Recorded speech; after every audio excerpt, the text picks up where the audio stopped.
আজকে আমার আইবুড়ো ভাতের নবম পর্ব। আর এই দিনকে গিয়েছিলাম আমি আমার দিদির বাড়ি।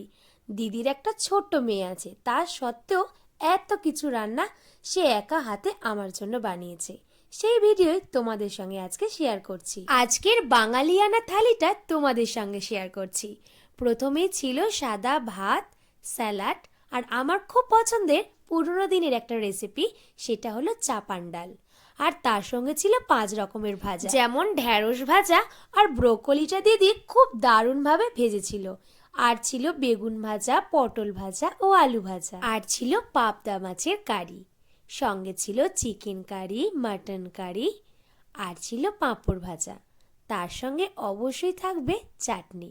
এছাড়াও ছিল মিষ্টি দই, 5 রকমের মিষ্টি, আর ছিল পরমান্ন অর্থাৎ পায়েস। এবারে বলো এই বাঙালিয়ানা থালিটা তোমাদের কেমন লাগলো?